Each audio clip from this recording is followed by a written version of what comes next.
We've also got Amitabh Kant with us.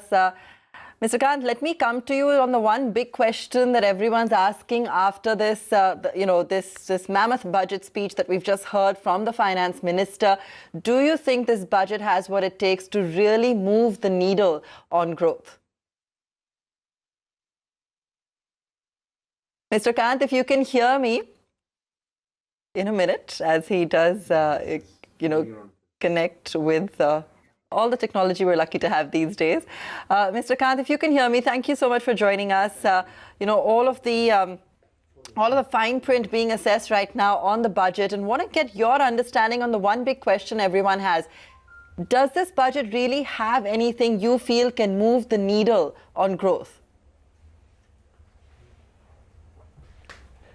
I think several things. First and foremost, important thing to understand is that both on the direct and indirect tax regimes, we are heading to be amongst the lowest taxed countries in the world. And to my mind, this prevalence of whether you opt for one or the other may be an interim phase, but over a period of time, we are heading for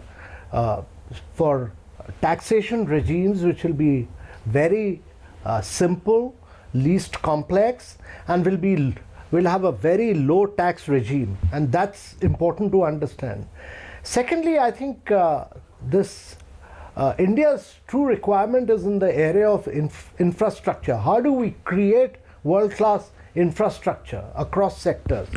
And with this doing away of tax on sovereign wealth funds, you will see a lot of resources coming in to create good quality roads, good quality airports, and probably also in many other sectors.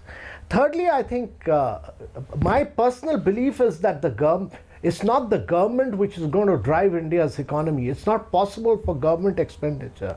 In fact, government expenditure crowds out private sector investment. And therefore, the philosophy in this budget to a great extent is how do you create good quality infrastructure with private-public partnership and give a thrust to PPP. And that's across sectors. And that's really the huge focus on PPP across 150 private sector trains, across railway stations, across many other areas. And the good thing is government has demonstrated its great commitment to push disinvestment in big companies, and the target for private sector investment has been raised. No one is talking about this, but this is a big move forward. And what the government is saying is that it wants to get out of businesses. It wants to get out of large companies like BPCL, Concor, and many others. And that in turn is the way to attract good private sector companies into brownfield projects, well-functioning companies, well-functioning projects which are de-risked. You get good companies in, and they will bring credit flow into this. And therefore, this is a good step forward. And I think the next two big things to my mind is, one, the government's clear intention to decriminalize several areas which are civil in nature, and therefore a lot of acts which have brought in criminalized activity will be done away with. And that, to my mind, is a very big step, because that's one of the reasons why across the board we demotivate people, we ensure that bankers don't lend. And once the government has sent out a clear intention here and through some other notifications which have come out in the last fortnight, I think you will see a huge amount of lending taking place. And the last point I want to make is that actually this budget, the big picture is about technology. It's pushed towards artificial intelligence, it's pushed towards machine learning, it's pushed towards quantum computing, 8,000 crores, and about it's creating data centers. And the size and scale of data in India will be so enormous that if we are able to create data centers here, it'll be a big thing. And that, to my mind, is very significant directional change in the budget.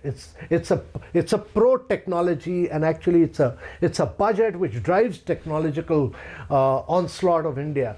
And I think the other point I want to say is that it's a very, very positive budget as far as startups are concerned. It does several things. It says that on ESOPs there will be no taxation for another 5 years or till the liquidity starts happening. It raises the benchmark of startups from 25 crores to 100 crores, and it says that your carry forward losses, if any, can go up from 7 years to 10 years. So a lot of positives as far as growth is concerned, a lot of positives as far as infrastructure is concerned, and a lot of positive as far as new sectors and new areas and bringing in private sector investment is concerned. It's just that the fine print of this needs to be read. One of the key things is this announcement about manufacturing in mobile, electronics, creating global champions, and looking at these areas, because that will really make India a global manufacturing player. It will make India a very integral part of the global supply chain, and this will really make these two sectors as a key driver. Thank you, Mr. Kant, for sharing with us your thoughts.